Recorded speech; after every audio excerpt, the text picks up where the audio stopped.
संपूर्ण गीता भगवान के मुख कमल से प्रकट हुई सर्वशास्त्रीय गीता की दिव्य आनंद रूपी बारिश की एक बूंद। महाभारत के भीष्म पर्व के 25 से 42 अध्याय की भागवत गीता 700 श्लोक में पूर्ण है। समूचा ग्रंथ अष्टादश अध्याय में रहित है। प्रत्येक अध्याय एक एक योग है। आपके जीवन में कितना भी कोलाहल हो, कितना भी संघर्ष हो, यह ज्ञान वहाँ काम में आने के लिए है। प्रथम अध्याय अर्जुन विषाद योग। अर्जुन कौरवों और पांडवों में राज्य के अधिकार को लेकर जो विषाद चल रहा था, उसकी स्थायी मीमांसा करने के उद्देश्य से उन दिनों के श्रेष्ठ क्षत्रिय वीर दोनों पक्ष की ओर से युद्ध भूमि में समुपस्थित हैं। कौरव पक्ष में 11 अक्षौणी सेना है, पांडव पक्ष में 7 अक्षौणी सेना अनेक प्रकार के शास्त्र से सुसज्जित होकर एकत्रित है। जब अर्जुन अपने विपक्ष प्रबल सैन्य समूह को देखकर भयभीत हो गए थे, उनके मोहजन सगे संबंधी जीव प्रेम ने देश और राजा के प्रति उनके कर्तव्य को भुला दिया। इस प्रकार साहस और विश्वास से भरे अर्जुन महायुद्ध का आरंभ होने से पहले ही युद्ध स्थगित कर रथ पर बैठ जाते हैं। श्री कृष्ण कहते हैं, मैं युद्ध नहीं करूँगा। मैं पूज्य गुरुजनों तथा संबंधियों को मारकर राज्य का सुख नहीं चाहता। भिक्षान खाकर जीवन धारण करना श्रेष्ठ कर मानता हूँ। उसका शरीर कांपने लगा, गला सूखने लगा, शरीर शिथिल होने से गांडीव धनुष हाथ से गिर पड़ा।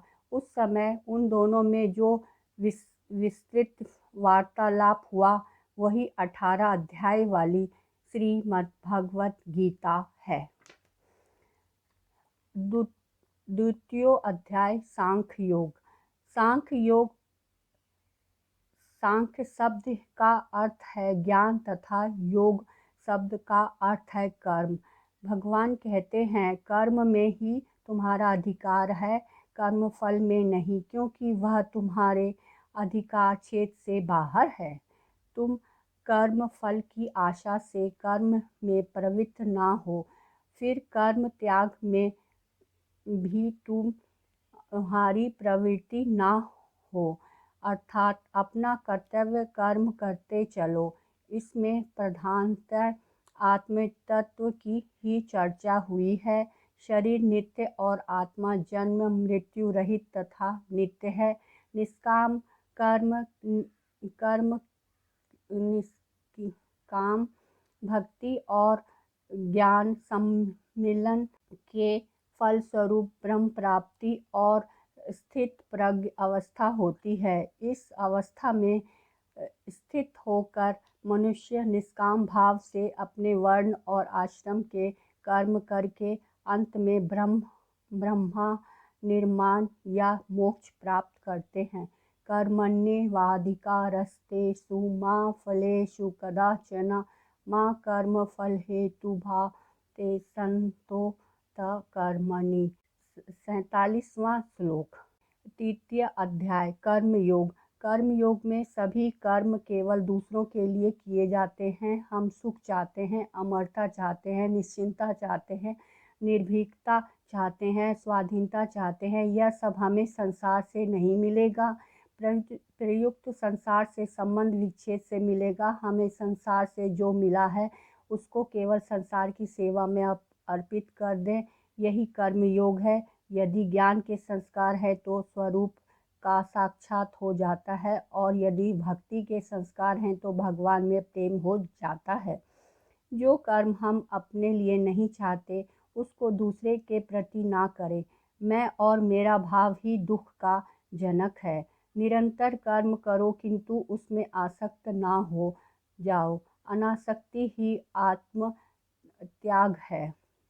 जो व्यक्ति धन या अन्य किसी प्रकार की कामना न रख कर कार्य करते हैं वे ही सर्वश्रेष्ठ उत्तम कर्म करता है। सब कर्म ईश्वर को अर्पण करते चले, यही कर्म योग का ध्येय है। निष्काम कर्म मनुष्य को ही भगवान के समीप पहुंचा देता है। चतुर्थ अध्याय ज्ञान योग। मनुष्य शरीर में किए हुए कर्मों का फल ही लोक तथा परलोक में भोगा जाता है। जैसे धूल का छोटा से छोटा कण भी विशाल पृथ्वी का ही एक अंश है, ऐसे ही यह शरीर भी विशाल ब्रह्मांड का ही एक अंश है। ऐसे मानने से कर्म तो संसार के लिए होंगे, पर योग नित्य योग अपने लिए अर्थात परमात्मा का अनुभव हो जाएगा। जड़ के साथ अपना संबंध मानना ही परमात्मा के साथ अपने नित्य संबंध को भुलाना है।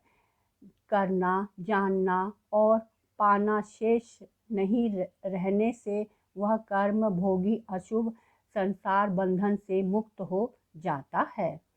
यदा यदा हि धर्मस्य ग्लानिर्भवति भारत अभ्युत्थानम् धर्मस्य तदात्मानं सृजाम्यहम्। 7वां श्लोक। पंचम अध्याय संन्यास योग। कर्म के द्वारा ईश्वर के साथ संयोग ही कर्म योग है।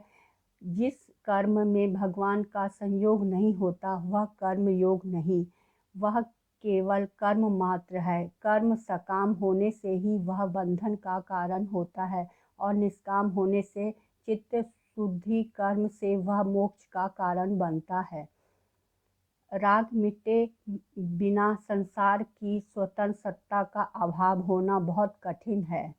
माया ही अज्ञान है। माया से अहम ज्ञान और कर्तव्य बोध होता है। अहम बुद्धि बंधन का कारण है। उसी से जीव मोह प्राप्त होता है, जिससे वह आत्मस्वरूप का ज्ञान खो बैठता है। इस अहम रूप अज्ञान से मिट जाने से ही ब्रह्म आत्म रूप से प्रकट होते हैं।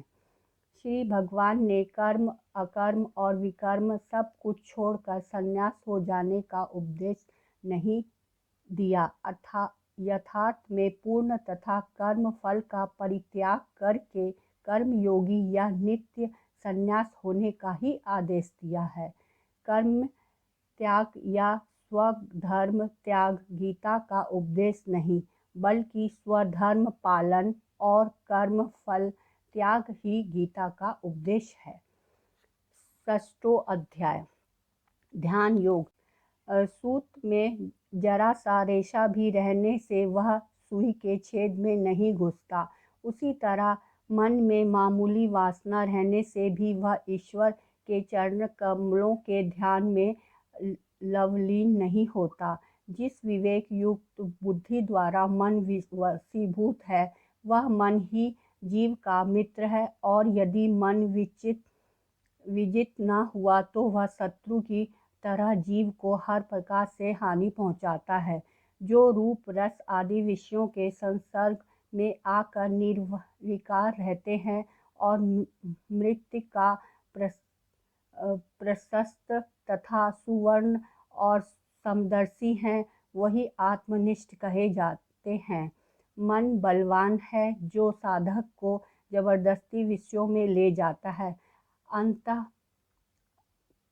मन ही मोक्ष और बंधन का कारण है।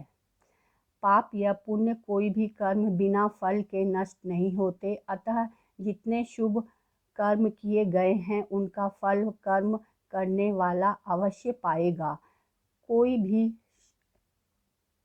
ध्यान योग बहुत कठिन है, इसके लिए अनेक प्रयत्न करने की आवश्यकता है। यम नियम आसन प्राणायाम प्रत्याहार धारणा ध्यान और समाधि में सीधी लाभ कर सकने से ही ध्यान योग के लक्ष्य बाहरी ब्राह्मी स्थिति की अवस्था प्राप्त होती है।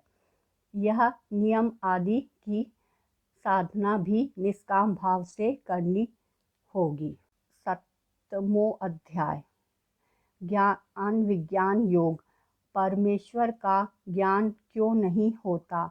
स्थूल देह की प्राप्ति के साथ जीव माया मुग्ध हो जाते हैं, अनात्म वस्तु में आत्म बुद्धि करते हैं। इसी कारण वे भगवान को नहीं जान सकते। जैसे घड़ा बनाने से कुमार और सोने के आभूषण बनाने से सुनार ही निमित्त कारण है, ऐसे ही संसार मात्र की उत्पत्ति में भगवान ही निमित्त कारण है। ऐसा जानना ही ज्ञान है। सब कुछ भगवत स्वरूप है, भगवान के सिवाय दूसरा कुछ है ही नहीं। ऐसा अनुभव हो जाना विज्ञान है। जड़ के साथ एकात्मता करने से जीव जगत कहलाता है, परंतु जब वह जड़ से विमुख होकर चिन्मय तत्व के साथ अपनी एकता का अनुभव कर लेता है, तब वह योगी कहलाता है। 8वां अध्याय अक्षर ब्रह्म। जिसका क्षय या विकार नहीं, वह अक्षर वस्तु ब्रह्म है। मनुष्य जीव का उद्देश्य और ईश्वर लाभ। ईश्वर के प्रति थोड़ा भी प्रेम हो तो मन में निर्मल आनंद का संचार होता है। उस समय एक बार राम नाम का उच्चारण करने से कोटि बार संध्या पूजन करने का फल मिलता है। परमात्मा में लगे रहने का नाम अभ्यास है। मृत्यु के समय इसी अध्याय को सुनाया जाता है। अंतकाल में भगवान को स्मरण करते हुए प्रयाण करने पर मुक्ति मिलती है। अतः सदा ईश्वर परायण करने का उपदेश विशेष महत्वपूर्ण है। ईश्वर में परम अनुरागी ही भक्ति है। ईश्वर की शरीर मन वाणी से भजन करने का नाम भक्ति है। 9वां अध्याय राज विद्या राज गुहंग योग। श्री भगवान ने इस तत्व का निरूपण किया है कि परमेश्वर तत्व अनन्य भक्ति से ही सुलभ है, किंतु माया से वह अपने जीवन मरण देह ही समझता है। किंतु अनन्य चिंता ही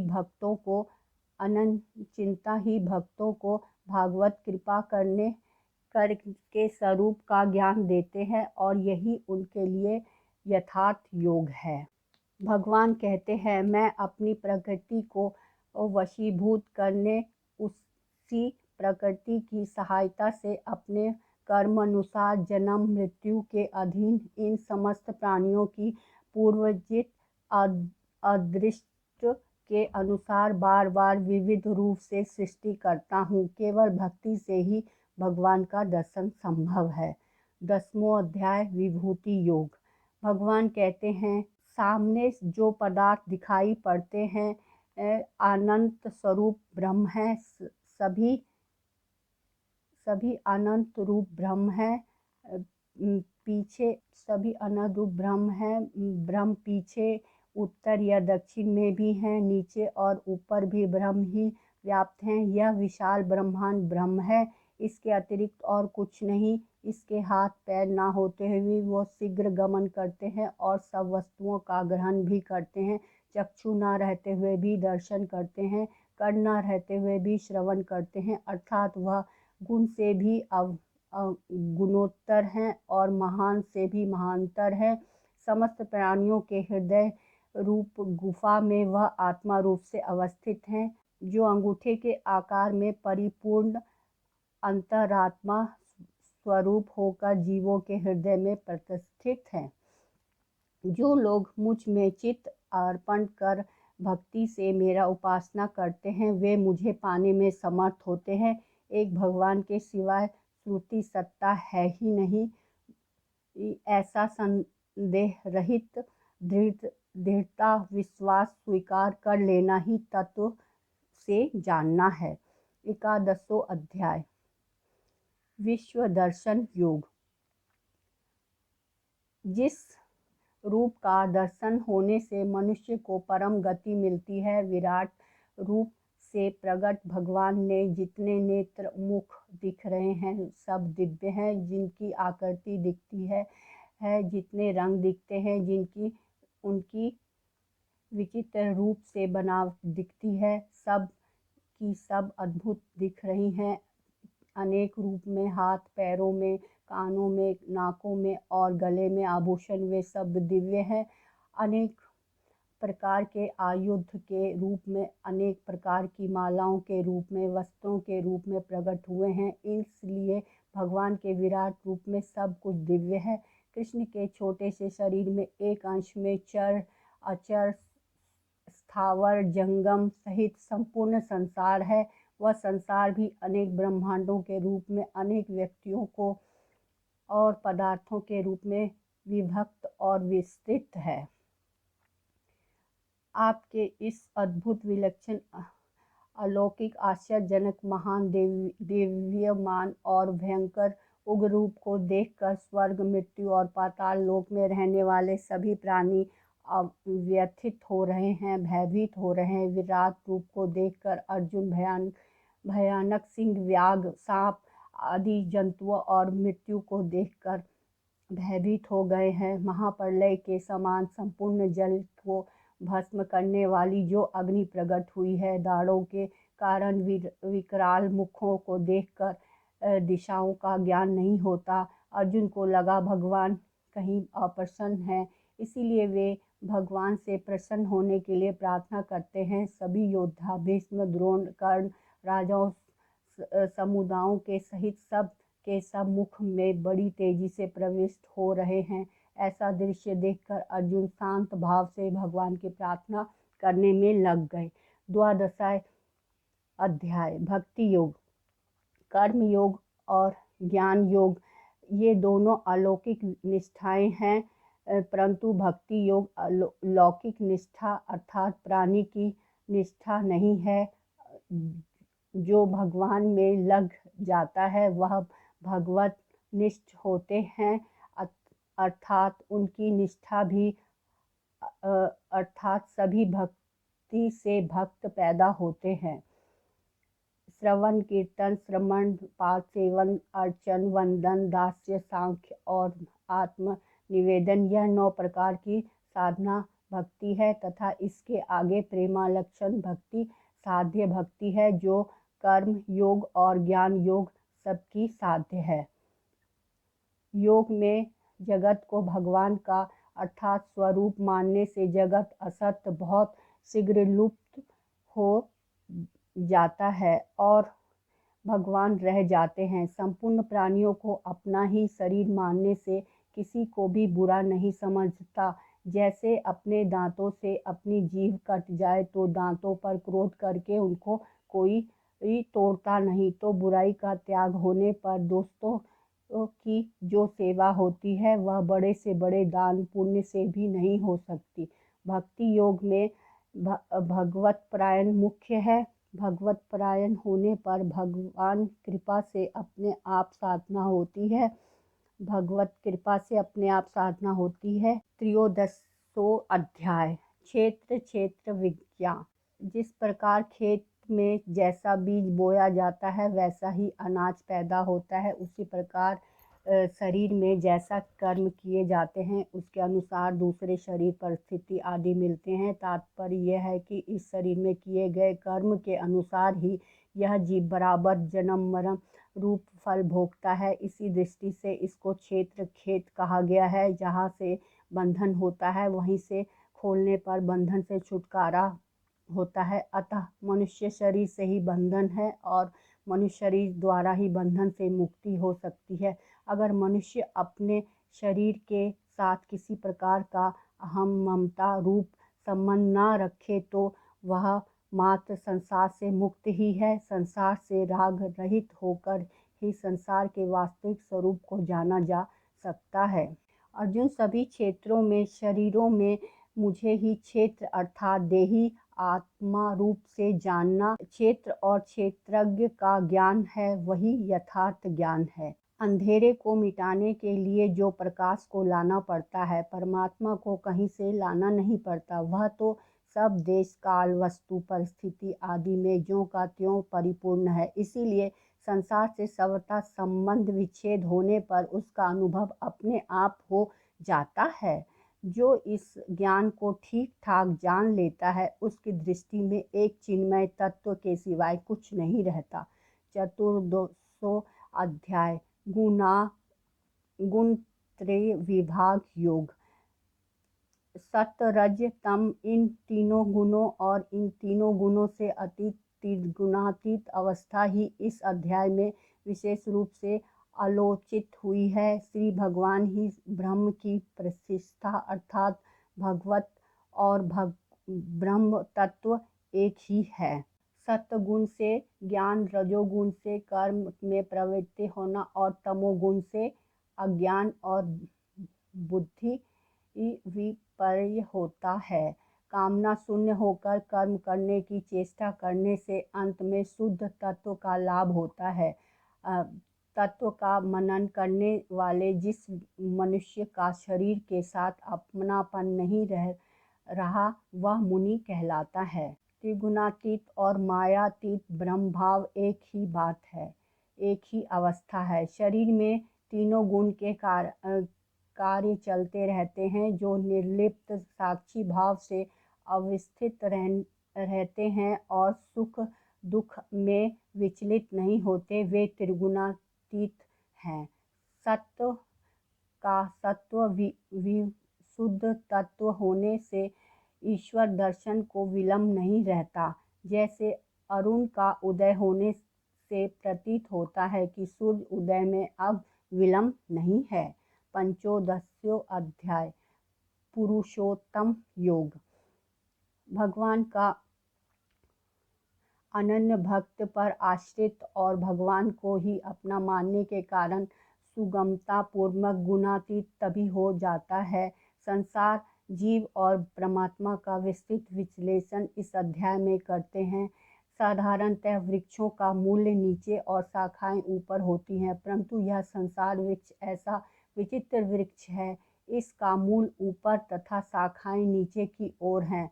संसार रूपी वृक्ष में सबके मूल प्रकाशक और आश्रय परमात्मा ही है। संसार एक क्षण भी स्थिर रहने वाला नहीं है, केवल परिवर्तन के समूह का नाम ही संसार है।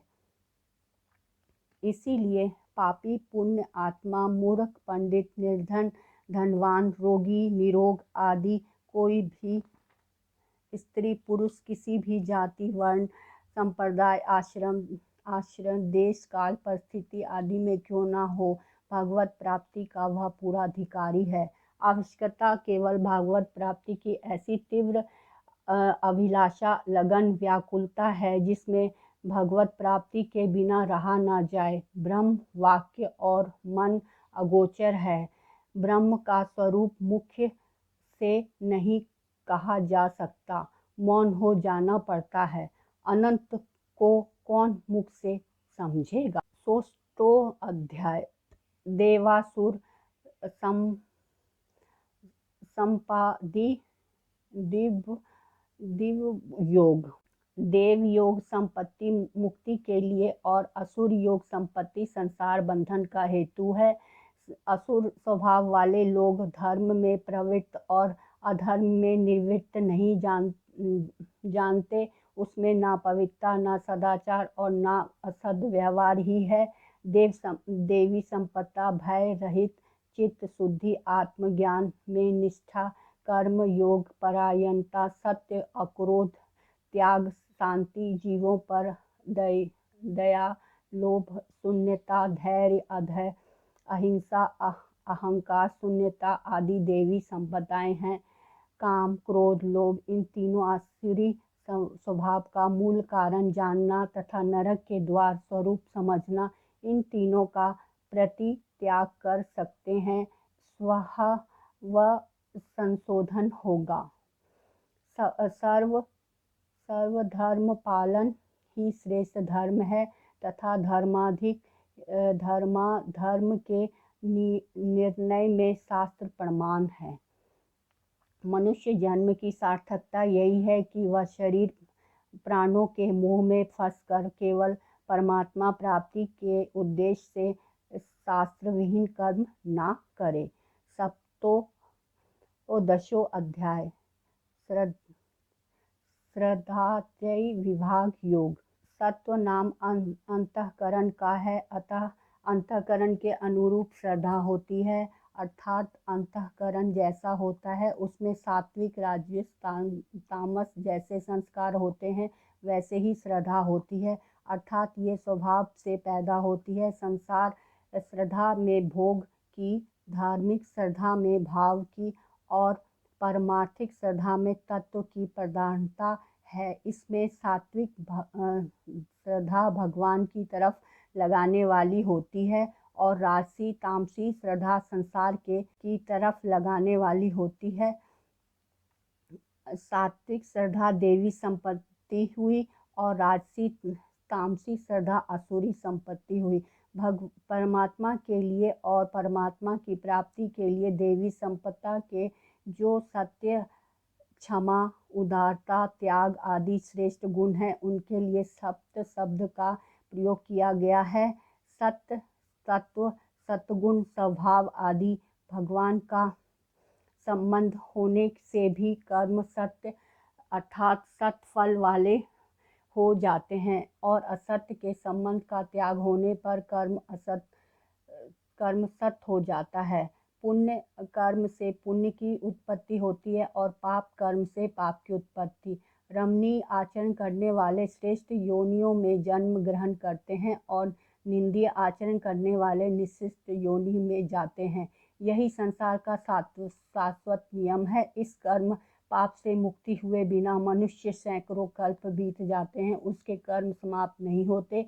कुछ कर्म के फल स्वरूप शरीर धारण करके सुख दुख का भोग चलता रहता है। सुख दुख के भोग के समय फिर नए कर्म होते हैं। ब्रह्म ज्ञान रूप अग्नि प्रारब्ध कर्म को छोड़कर समस्त शुभाशुभ कर्मों को भस्म कर देती है। अष्टादशो योग। मोक्ष योग। मनुष्य पदार्थ और क्रियाओं को अपना मानता है तो सर्वथा परतंत्र हो जाता है, और भगवान को अपना मानता है और उनके अनन्य शरण होता है तो सर्वथा स्वतंत्र हो जाता है। प्रभु के शरणागत होने पर परतंत्र लेश मात्र भी नहीं रहता। यह शरणागति की महिमा है। स्वयं भगवान के शरणागत हो जाना यह संपूर्ण साधनों का सार है। सर्वथा प्रभु के शरण भी हो गए और चिंता भी करें, ये दोनों बात बड़ी विरोधी हैं। क्योंकि शरण हो गए तो चिंता कैसी, और चिंता होती है तो शरणागति कैसी।